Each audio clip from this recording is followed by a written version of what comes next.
Hello students, आज हम सीखने वाले हैं चालकों की स्थिर वैद्युतिकी। एज यूजुअल करेंगे शुरुआत एक शानदार मोटिवेशनल पंक्ति के साथ। सुना है कभी अंधेरों ने सवेरा ना होने दिया हो। कई बार हमारे जीवन में भी मुश्किलें आती है, तकलीफें आती है, कठिनाइयां आती है, पर भरोसा रखें अंधेरे के बाद सवेरा जरूर होगा। इन तकलीफों, कठिनाइयों और मुश्किलों के बाद आप जरूर एक दिन सफलता प्राप्त करेंगे। तो चलिए बढ़ते हैं आगे। हमें सबसे पहले सीखना है ठोस धात्विक चालक। चालकों से हम सब भली भांति परिचित हैं। चालक वो होते हैं जिनमें बहुतायत में मुक्त इलेक्ट्रॉन पाए जाते हैं। इनमें मुक्त इलेक्ट्रॉनों की अधिकता होती है, ये हम सब जानते हैं। अच्छा, मुक्त इलेक्ट्रॉन किसे कहते हैं ये भी तो सीखना पड़ेगा। तो देखिए, परमाणु के नाभिक के आसपास की कक्षाओं के जो इलेक्ट्रॉन हैं, ये बद्ध इलेक्ट्रॉन कहलाते हैं। केमिस्ट्री में आप पढ़ चुके हैं, ये इलेक्ट्रॉन कक्षाओं को छोड़ के जा नहीं सकते। आप नाभिक से जैसे जैसे दूर जाते जाएंगे तो इलेक्ट्रॉन और प्रोटॉन के मध्य लगने वाला आकर्षण बल कमजोर होता जाएगा। ये इलेक्ट्रॉन आसानी से इस नाभिक के द्वारा लगाए गए कूलाम बल को छोड़ के दूर जा सकते हैं, बाहर जा सकते हैं, धातु में इधर उधर घूम सकते हैं। इन इलेक्ट्रॉनों को हम नाम देते हैं मुक्त इलेक्ट्रॉन। पर एक बात ध्यान रखनी है, ये घूमने के लिए स्वतंत्र तो है, परंतु धातु के भीतर भीतर ही, धातु को छोड़ के बाहर नहीं जाएंगे। जैसे आप घूमने के लिए स्वतंत्र हैं अपने देश में, आप अपने देश को छोड़ के बाहर नहीं जा सकते। उसके लिए फिर आपको पासपोर्ट, वीजा, सारे डॉक्यूमेंट, सारी फॉर्मेलिटीज चाहिए। तो याद रखना, ये मुक्त इलेक्ट्रॉन धातु के भीतर गति करने के लिए स्वतंत्र है। दूसरी महत्वपूर्ण बात, अब जब ये मुक्त इलेक्ट्रॉन गति कर रहे हैं तो ये किस प्रकार की गति करते हैं? इनकी गति यादृच्छिक होती है। मतलब कोई इधर जा रहा है इलेक्ट्रॉन, कोई इधर जा रहा है, कोई इधर जा रहा है, कोई तय नियम कानून नहीं है। ये यादृच्छिक गति करते हैं, आपस में भी टकराते हैं और आयनों से भी टकराते रहते हैं, और टक्कर करके फिर गति चालू कर देते हैं, फिर इधर उधर यादृच्छिक गति करते रहते हैं। अच्छा, इस पूरे प्रक्रम में हमें धन आयन तथा परिबद्ध इलेक्ट्रॉनों को स्थिर मानना है। ये जो धन आयन दिख रहे हैं इन्हें हम स्थिर मानेंगे, और जो ये वाले परिबद्ध इलेक्ट्रॉन है जो नाभिक के आसपास की कक्षाओं में है, इन्हें हम स्थिर मानेंगे। केवल मुक्त इलेक्ट्रॉनों को चलायमान मानेंगे। देखिए, ये मुक्त इलेक्ट्रॉन कैसे यादृच्छिक गतियां कर रहे हैं, इधर उधर टक्कर कर रहे हैं, यादृच्छिक गति कर रहे हैं। आयन स्थिर है, आयन कहीं भी चल नहीं रहे हैं। आगे बढ़ते हैं इससे। स्थैतिक स्थिति में जब धातु के भीतर कोई धारा नहीं है, धातु के पृष्ठ पर कोई विद्युत धारा नहीं है, तो चालक के भीतर हर स्थान पर विद्युत क्षेत्र शून्य होगा। यह ध्यान रखना है। अगर कोई विद्युत धारा नहीं है चालक में या उसके पृष्ठ पर, तो विद्युत क्षेत्र उसके अंदर सदैव शून्य आएगा। उसके अंदर आयतन आवेश घनत्व भी शून्य ही आएगा। इसको समझने के लिए क्या करें, आप कई सारे केसेस लेके देख सकते हैं। उदासीन ले लें अथवा आवेशित चालक ले लें, या कोई बाहर का विद्युत क्षेत्र भी लगा के देख ले। जैसे सबसे पहले अपन क्या करते हैं, मान लीजिए कि मैंने सबसे पहले एक उदासीन चालक लिया।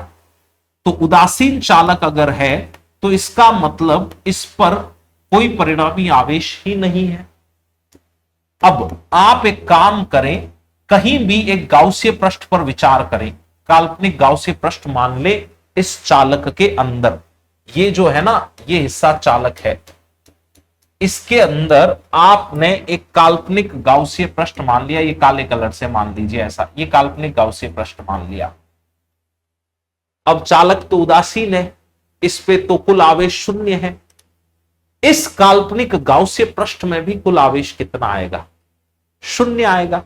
अब इसके लिए गाउस का नियम लगा के देख लेते हैं। अगर इस काल्पनिक गाउसीय पृष्ठ के लिए आप गाउस का नियम लगाएं तो आप लिखेंगे फ्लक्स बराबर परिबद्ध आवेश बटा एप्सिलॉन नॉट, जिसमें परिबद्ध आवेश तो कितना है? शून्य। अच्छा, फ्लक्स का एक सूत्र अपन पहले से जानते हैं, बंद पृष्ठ के लिए समाकलन करना पड़ता है आपको, ई सदिश डॉट डी ए सदिश का इज इक्वल टू, इधर तो शून्य आ रहा है क्योंकि परिबद्ध आवेश शून्य है, ये तो उदासीन है चालक, इस पे कोई आवेश है ही नहीं, अगर ये शून्य है तो इसका एक ही मतलब है कि ई शून्य होगा, क्योंकि डीए तो शून्य नहीं है। जो गाउसीय पृष्ठ आपने माना है उसमें जब आप डीए का समाकलन करेंगे तो कुछ पृष्ठीय क्षेत्रफल तो आएगा, तो ई शून्य होना ही पड़ेगा, यानी कि भीतर ई कितना है, शून्य। तो एक बात समझ में आ गई कि अगर उदासीन चालक है तो उसके भीतर ई शून्य लेना है और आयतन आवेश घनत्व रो भी शून्य लेना है। अच्छा, अगला केस सीख लेते हैं। आवेशित चालक ले लेते हैं अपन। ये लो, मान लो कोई चालक है, इस चालक पर आवेश दिया आपने कहीं। एक बात याद रखें, चालक को दिया गया समस्त आवेश उसके पृष्ठ पर आ जाता है, उसकी सतह पर आ जाता है। क्यों? जैसे मान लो आपने इस बिंदु पे कुछ करके इंजेक्शन लगा के, कैसे कर करा के, मान लो आपने धन आवेश दे दिया कुछ। अब चालक का तो मतलब यही है कि आवेश आसानी से चल सकते हैं, तो ये आवेश क्या यहां टिका रहेगा क्या? प्लस प्लस प्लस आपस में प्रतिकर्षित करेगा, प्रतिकर्षित करेगा तो आवेश कहां पाया जाएगा? अंततः यह आवेश प्रतिकर्षित करके दूर दूर दूर दूर जाना चाहेगा, अंततः दूर कहां जाएगा? पृष्ठ पर। अभी हमने पिछले पेज पर सीखा था कि ये धातु को छोड़ के नहीं जाता, तो पृष्ठ पर आ गया सारा आवेश। अच्छा, जो भी आवेश Q हमने दिया वो पृष्ठ पर आ गया। अब हमने इसके भीतर एक गाउसीय पृष्ठ मान लिया, कैसा भी, किसी भी आकार का मान लीजिए आप, एक काल्पनिक गाउसीय पृष्ठ मानिए। इस काल्पनिक गाउसीय पृष्ठ के लिए फिर से गाउस का नियम लगा दीजिए, तो आप लिखेंगे फ्लक्स बराबर परिबद्ध आवेश बटा एप्सिलॉन नॉट। इसने कितना आवेश परिबद्ध किया? वही आवेश परिबद्ध नहीं किया, क्योंकि जो आवेश आपने दिया था वो तो सारा बाहर पृष्ठ पर चला गया, तो परिबद्ध आवेश अभी भी शून्य है। इसका मतलब अंदर विद्युत क्षेत्र अभी भी शून्य होगा। तो ये केस भी समझ में आ गया, चाहे उदासीन चालक था चाहे आवेशित चालक था, अगर स्थैतिक स्थिति में बात कर रहे हैं तो अंदर विद्युत क्षेत्र तथा आयतन आवेश घनत्व शून्य होगा। तीसरी परिस्थिति देख लेते हैं। कोई बाह्य विद्युत क्षेत्र लगा हो तो क्या होगा? यहां अगर कोई बाह्य स्थिर विद्युत क्षेत्र लगा हो तो क्या होगा, वो भी सीख लेते हैं। जैसे मान लीजिए ये कोई चालक है, आपने बाहर से कोई विद्युत क्षेत्र लगा रखा है, स्थिर विद्युत क्षेत्र लगा रखा है, तो उसकी बल रेखाएं मैं बना देता हूं। बाह्य विद्युत क्षेत्र की बल रेखाएं मान लीजिए ऐसे थी, ये बाह्य स्थिर विद्युत क्षेत्र है। अब ध्यान दीजिएगा, ये बाह्य स्थिर विद्युत क्षेत्र इस चालक के मुक्त इलेक्ट्रॉनों पर बल किधर लगाएगा? मुक्त इलेक्ट्रॉनों पर बल लगेगा विद्युत क्षेत्र की उल्टी दिशा में, तो सारे मुक्त इलेक्ट्रॉन क्या इधर इधर इधर आ जाएंगे? चालक के मुक्त इलेक्ट्रॉन अगर इधर आ गए तो इस फलक पर इलेक्ट्रॉनों की कमी हो गई। इलेक्ट्रॉनों की कमी को आप धनावेश से दिखाते हैं, तो यहां प्लस प्लस प्लस प्लस ऐसे आवेश दिखाएंगे अपन। प्लस से माइनस की तरफ अंदर एक विद्युत क्षेत्र बनेगा, वो विद्युत क्षेत्र मैं सफेद कलर से दिखा रहा हूं, ऐसा विद्युत क्षेत्र बन जाएगा। अंदर ई प्रेरित होगा, अंदर कुछ ना कुछ। अच्छा, ये ई प्रेरित का मान बाह्य विद्युत क्षेत्र के बराबर आएगा, क्योंकि धातु में बहुतायत में मुक्त इलेक्ट्रॉन पाए जाते हैं। तो ये ई प्रेरित क्या इस बाहर वाले विद्युत क्षेत्र को निरस्त करा देगा? यानी कि इसका इफेक्टिव डायग्राम अगर अपन बनाने जाएं तो ऐसा दिखेगा कि धातु के भीतर विद्युत क्षेत्र कितना दिखाएंगे आप? शून्य। बाह्य विद्युत क्षेत्र की अब जो रेखाएं आप दिखाएंगे वो केवल यहां यहां दिखा देंगे। क्या ये रेखाएं वास्तव में अंदर भी उपस्थित हैं? तो सच तो यही है कि ये बाह्य विद्युत क्षेत्र की रेखाएं अंदर भी उपस्थित है, लेकिन अंदर वाला प्रेरित विद्युत क्षेत्र उन्हें निरस्त करवा रहा है। तो नेट परिणामी जब आप दिखाएंगे तो अंदर विद्युत क्षेत्र आ गया शून्य। यानी कि बाह्य स्थिर विद्युत क्षेत्र लगा दूं तो भी धातु के भीतर विद्युत क्षेत्र स्थैतिक अवस्था में सदैव शून्य ही आएगा, और आयतन आवेश घनत्व रो भी शून्य ही आएगा, क्योंकि जो भी आवेश आएगा वो सारा कहां चला जाएगा? इसके पृष्ठ पर चला जाएगा, अंदर नहीं पाया जाएगा। ठीक है ये बात। लिखिए इसे, फिर आते हैं अगले पेज पर। और कोई डाउट हो तो कमेंट बॉक्स में बताइए प्लीज। स्थैतिक स्थिति में विद्युत क्षेत्र की दिशा धातु के पृष्ठ के लंबवत ही होनी चाहिए। जरा देखिए, पहले हम सीख चुके हैं कि अंदर तो विद्युत क्षेत्र कितना होगा, शून्य। आयतन आवेश घनत्व कितना होगा, शून्य। ये अंदर जो कलर से बना हुआ है ये चालक है। अब ये बाह्य विद्युत क्षेत्र की रेखाएं आपने दिखा रखी है। ये बाह्य विद्युत क्षेत्र की रेखाएं आप डायग्राम को बहुत ध्यान से देखें तो धातु की चालक की सतह से कोण कितना बना रही है। क्या 90 डिग्री का कोण बन रहा है? 90 डिग्री ही क्यों बना, कोई अन्य कोण क्यों नहीं बना? देखिए, अगर आप विद्युत क्षेत्र किसी अन्य कोण पर ले लेते, जैसे मान लो ये धातु है, आप विद्युत क्षेत्र ऐसे ले लेते कि ये ई सदिश है, तो भाई इस ई सदिश के आप दो घटक करते। एक घटक आप ऐसा दिखाते पृष्ठ के अनुदिश, एक घटक आप ऐसा दिखाते पृष्ठ के लंबवत। सहमत है इस बात से? अब पृष्ठ के अनुदिश जो घटक है, क्या वो पृष्ठ पर उपस्थित आवेशों पर बल लगाता? पृष्ठ पर उपस्थित आवेशों पर बल लगाता तो वो चल पड़ते, त्वरित होते। और हमें तो आवेशों को चलाना ही नहीं है ना, हमें तो आवेशों को स्थिर रखना है, स्थैतिकी पढ़ रहे हैं। तो ये घटक उपस्थित हो ही नहीं सकता, क्योंकि ये अगर पृष्ठ के अनुदिश उपस्थित हुआ तो ये आवेशों को चलाएगा।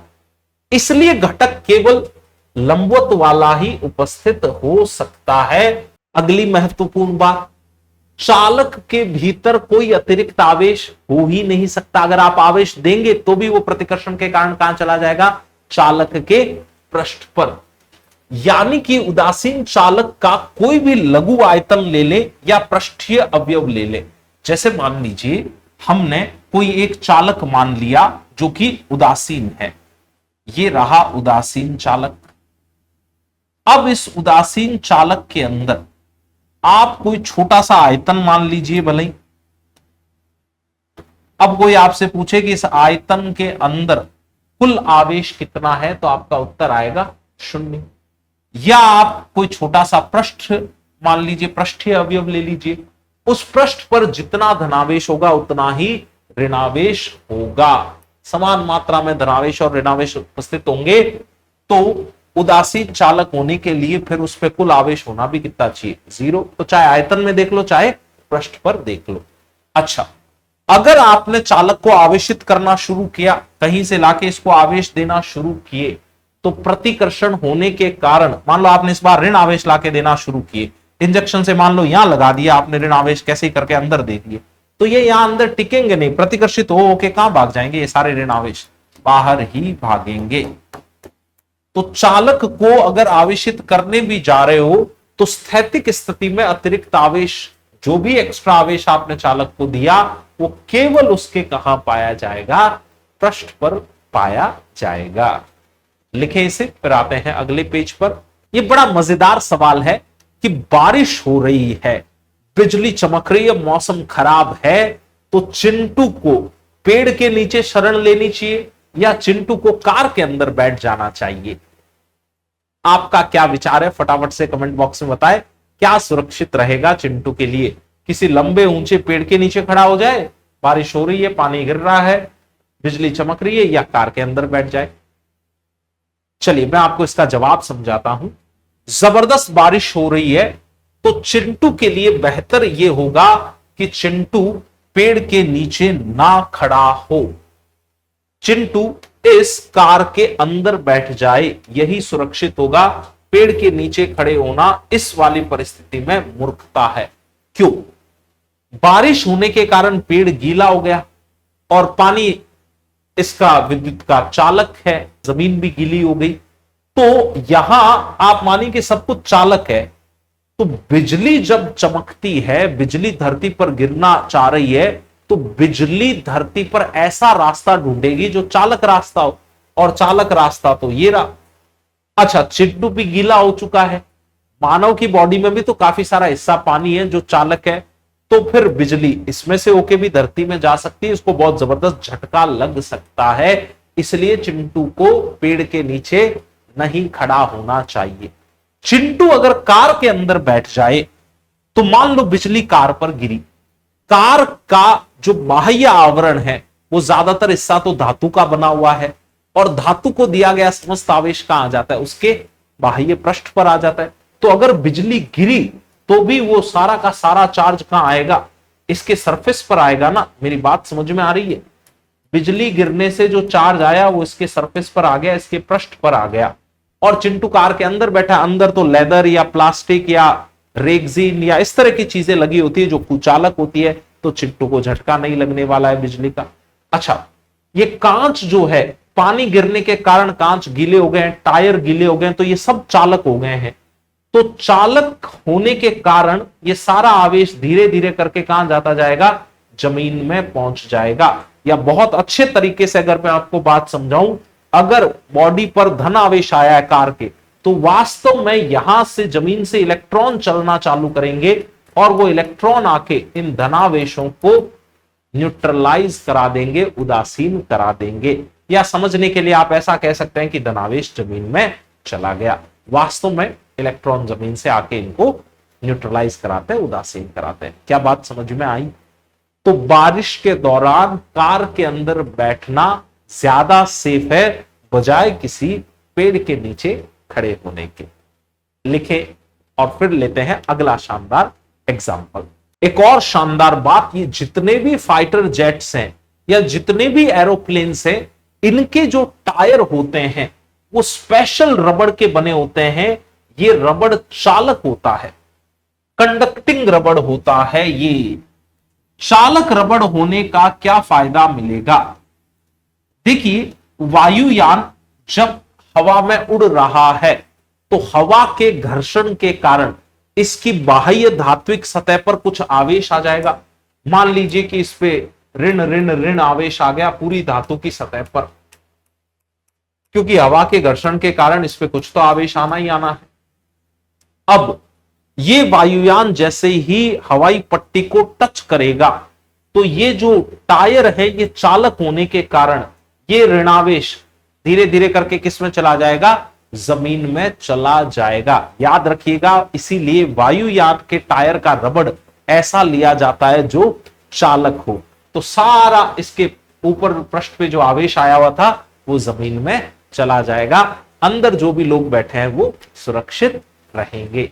अगली शानदार और इंपॉर्टेंट बात, जो ट्रक एलपीजी या केरोसिन या डीजल या पेट्रोल लेके रिफाइनरी से पेट्रोल पंप तक जाते हैं, आपने हो सकता है कई बार देखा हो, उनके साथ एक जंजीर बंधी हुई होती है जो जमीन को या सड़क को छू रही होती है। मैं क्या कहना चाहता हूं वो बात यहां बना के बताता हूं। यहां मान लो बॉडी से वेल्डिंग कर दी आपने इसके, और एक जंजीर ऐसी है जो जमीन को छू रही है। यहां से वेल्डिंग कर दी और एक जंजीर लोहे की या कोई लोहे का तार जमीन को छू रहा है। बताइए इसका क्या फायदा मिलेगा?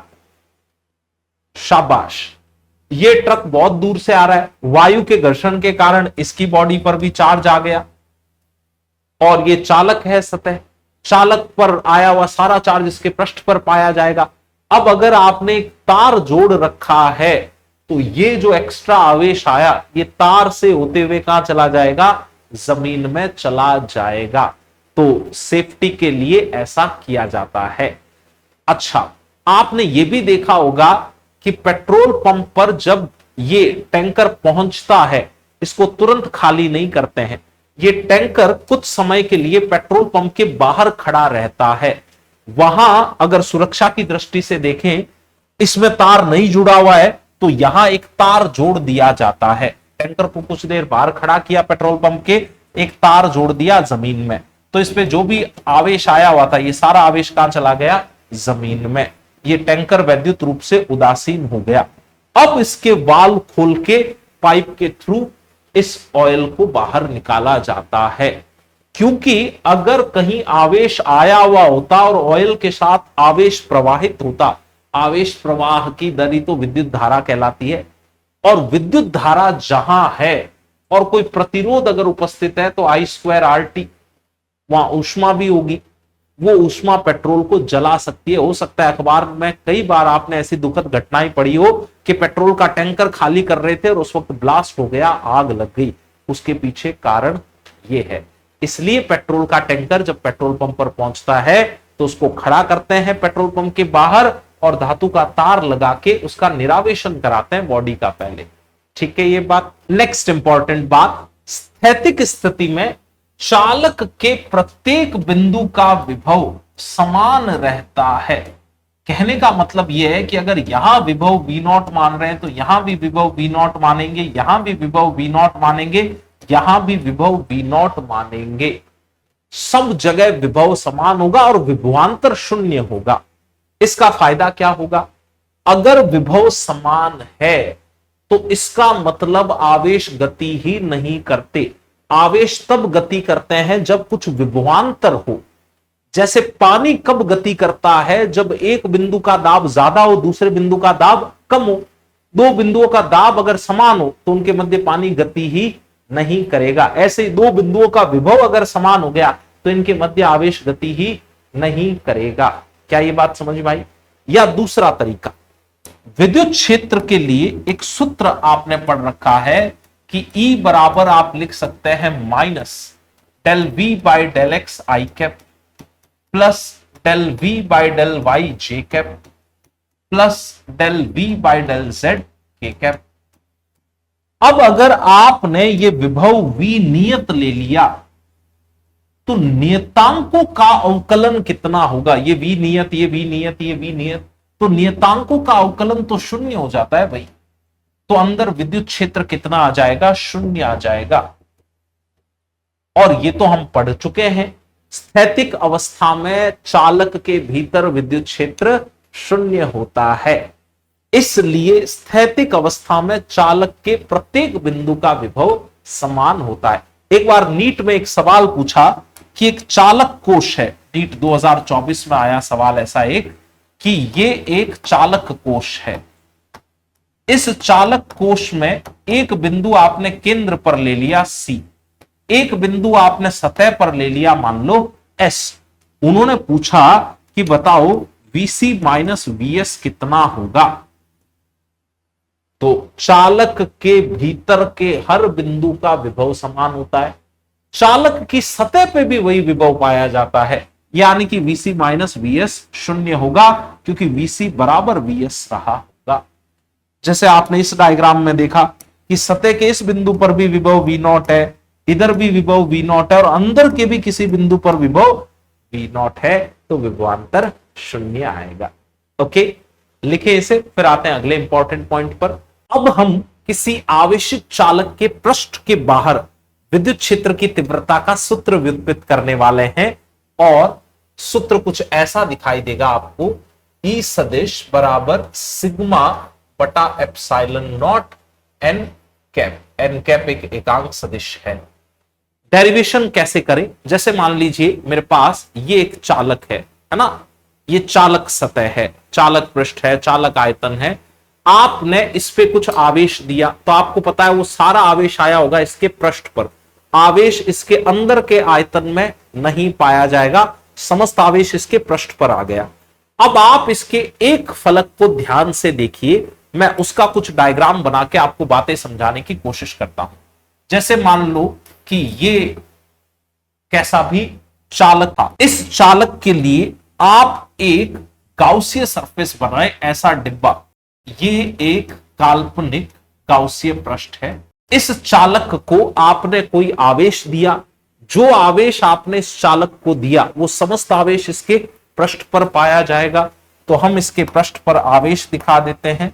इसके पृष्ठ पर मान लो मैंने ऐसे ऐसे धनावेश दिखा दिया चालक के पृष्ठ पर, और जो पृष्ठीय आवेश घनत्व है वो हमने ले रखा है सिग्मा, क्षेत्रफल A मान रखा है ऐसे। एक और बात हम सीख चुके हैं कि ये जो विद्युत क्षेत्र की दिशा होगी वो क्या इस पृष्ठ के हम लंबवत दिखाते हैं, यानी कि E सदिश आप ऐसे दिखाएंगे और अंदर तो E 0 है, चालक के भीतर तो विद्युत क्षेत्र शून्य लेते हैं। अब हम प्रयुक्त करते हैं गाउस का नियम गाउसीय पृष्ठ के लिए। गाउस का नियम अगर अपन लगाएं तो अपन लिखेंगे फ्लक्स फाई बराबर परिबद्ध आवेश बटा एप्सिलॉन नॉट। इस बेलन का काट क्षेत्रफल a है, तो यहां भी क्या a क्षेत्रफल ही इस पृष्ठ को काट रहा होगा? ठीक है, सिग्मा हम जानते हैं, पृष्ठीय आवेश घनत्व का सूत्र होता था आवेश बटा क्षेत्रफल। तो अगर आपको इस लाल वाले क्षेत्रफल पर कितना आवेश आया हुआ था यह पता करना है, तो आवेश आएगा सिग्मा इंटू क्षेत्रफल, और यही आवेश इस बेलन ने परिबद्ध कर रखा है, यानी कि Q का मान मुझे लिखना चाहिए सिग्मा ए। सहमत है इस बात से? अब फ्लक्स की बात कर लेते हैं।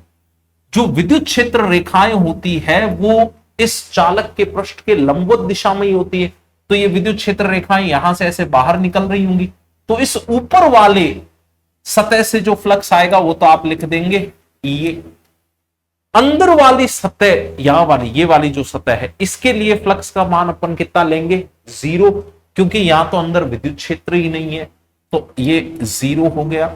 अच्छा, जो बेलन का वक्रीय पृष्ठ बाहर है उस पृष्ठ के लिए क्या क्षेत्रफल सदिश इधर आएगा? इसके लिए क्षेत्रफल सदिश इधर आएगा, और विद्युत क्षेत्र तो इसके लंबवत दिशा में है। विद्युत क्षेत्र ऐसे है, हरे कलर से बना के दिखाता हूं मैं आपको। विद्युत क्षेत्र तो ऐसे है, तो ई सदिश और क्षेत्रफल सदिश के मध्य का कोण 90 डिग्री है, तो वो फ्लक्स कितना हो गया? 0।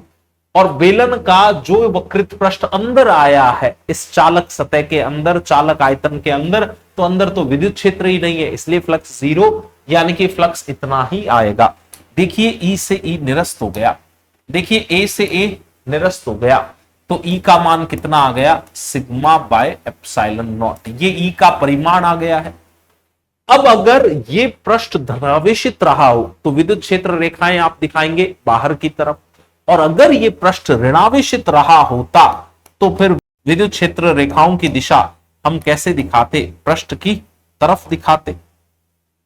ठीक है, लिखिए इसे, ये एन कैप वही दिशा दिखाने के लिए उपयोग में लिया गया है। एन कैप की दिशा सदैव चालक के पृष्ठ के लंबवत होगी। और अगर आप इसका ग्राफ बनाते, ई और दूरी का ग्राफ, तो यहां ई लेते, यहां आप दूरी लेते, तो ऐसा ग्राफ बनता। यहां तो खाली छोड़ते, चालक की सतह पर विद्युत क्षेत्र है वो परिभाषित नहीं होता, इसके बाद आप ऐसा बना देते। और इधर की तरफ अगर आप ग्राफ बनाना चाहते तो यहां आप खाली छोड़ देते और फिर ऐसा बना देते। मान यहां लिखते सिग्मा बटा एप्सिलॉन नॉट, यहां लिखते minus sigma by epsilon not. इस बात को डायग्राम से भी देख लेते हैं।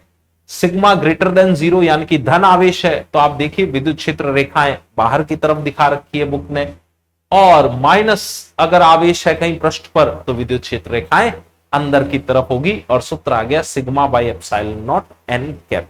ये जो सिग्मा होता है ये लोकल सिग्मा होता है। लोकल सिग्मा से आशय ये है कि जैसे मान लीजिए यहां पृष्ठ पर पृष्ठीय आवेश घनत्व कुछ सिग्मा 3 है। अब मैंने पूछा कि इस पृष्ठ के आसपास यहां विद्युत क्षेत्र बताओ, तो E3 आएगा सिग्मा 3 बाय एप्सिलॉन नॉट। मान लीजिए यहां पृष्ठीय आवेश घनत्व सिग्मा 2 है, और यहां अगर आपने किसी इलेक्ट्रिक फील्ड की गणना की तो वो आएगा फिर सिग्मा 2 बाय एप्सिलॉन नॉट।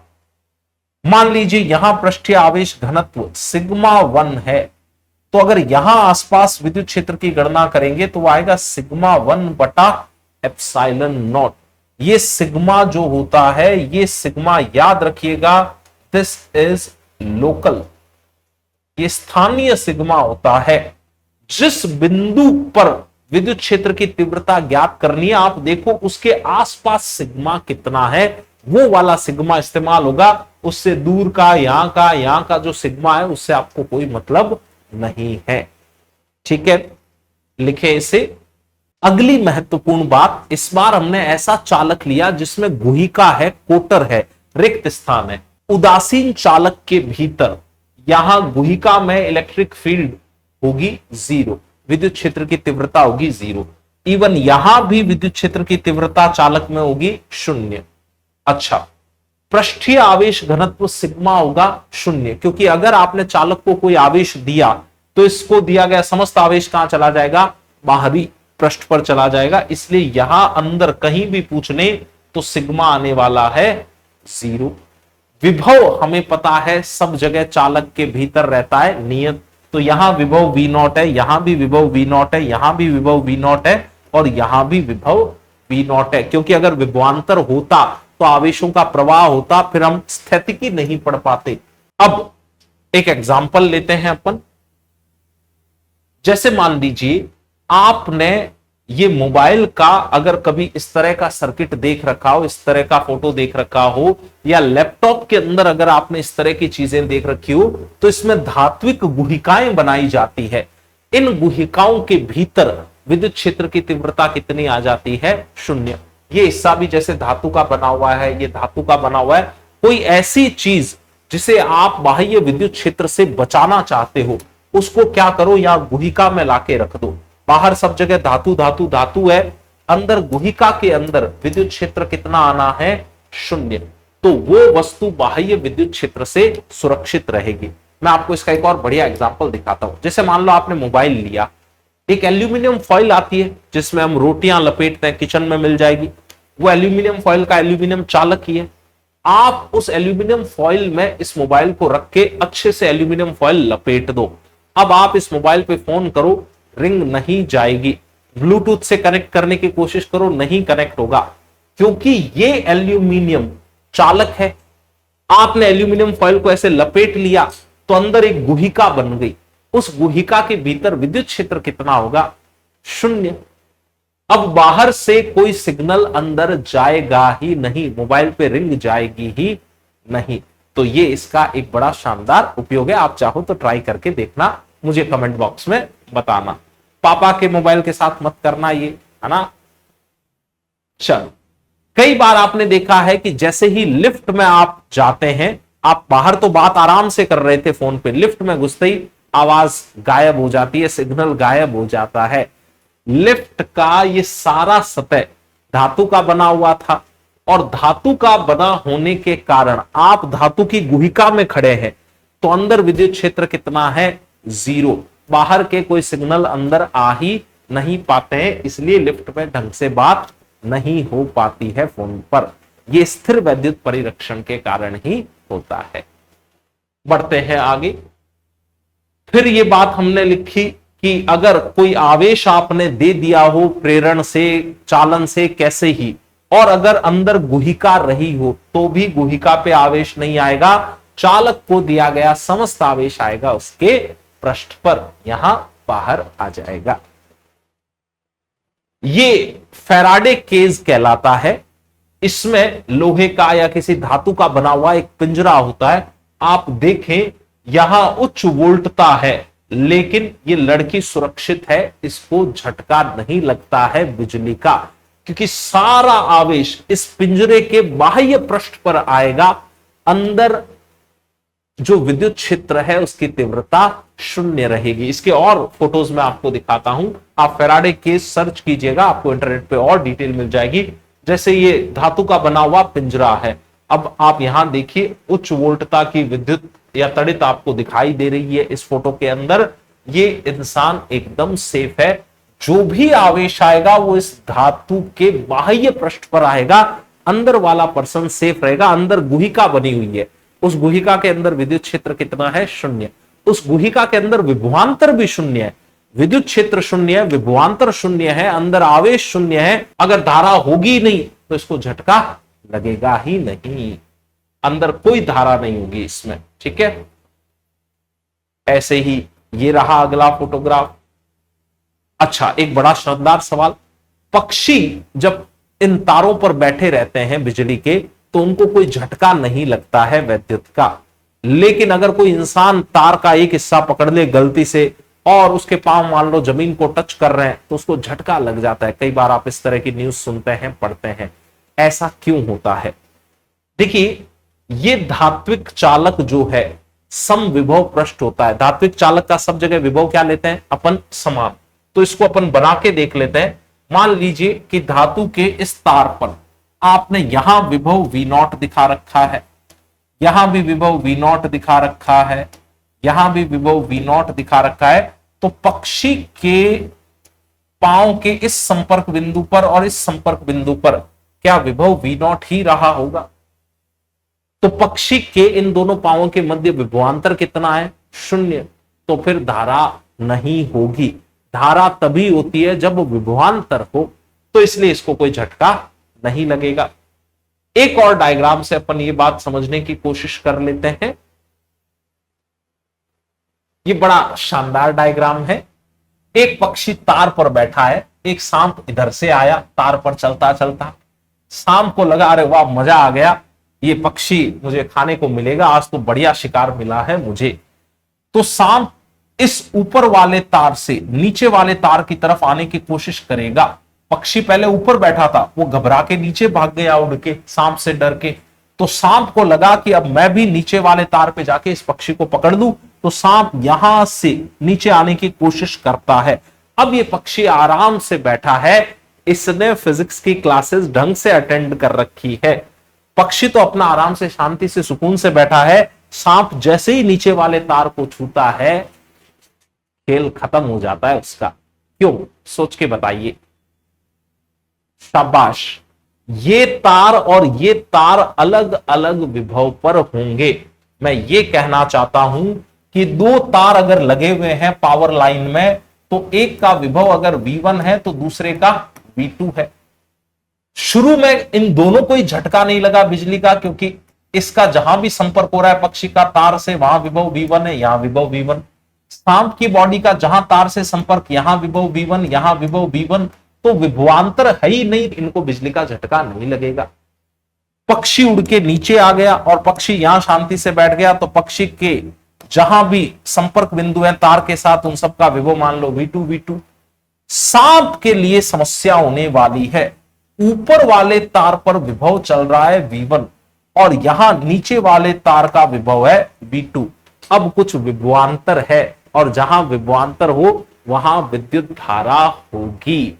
विद्युत धारा होगी तो फिर इसका खेल खत्म। आई ये बात समझ में?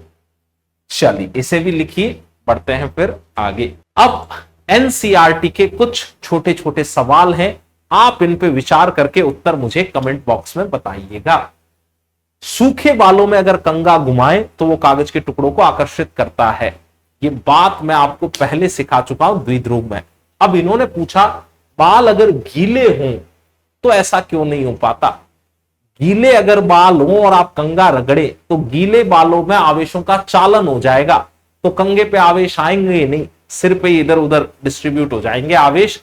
इसलिए गीले बालों के साथ अगर आप कंगी रगड़ के कागज को उठाने की कोशिश करेंगे तो सफलता नहीं मिलेगी। वायुयान के विशेष रबड़ के पहिए हल्के चालक बनाए जाते हैं। क्यों बनाए जाते हैं हम सीख चुके हैं। अगर आपको उत्तर समझ में आया तो अपनी भाषा में लिख के मुझे कमेंट बॉक्स में बताइएगा। ज्वलनशील पदार्थ को ले जाने वाले वाहन, उनमें धातु की जंजीरें वाहन को इस तरीके से वेल्ड कर दी जाती है कि वो जमीन को लगातार छूती रहती है। ऐसा क्यों होता है मुझे प्लीज कमेंट बॉक्स में बताइएगा। और ये चिड़िया वाला एग्जाम्पल तो हमने अभी देखा। मैं उम्मीद करता हूं कि आपको वीडियो में बहुत मजा आया होगा। अगर आपको वीडियो पसंद आया तो प्लीज इसे लाइक करें, शेयर करें और अपने दोस्तों तक पहुंचाएं। चैनल को सब्सक्राइब करें। मिलते हैं अगले वीडियो में। Stay awesome. और हाँ, कोई डाउट हो तो कमेंट बॉक्स में लिखिएगा, मैं उसका रिप्लाई करूंगा।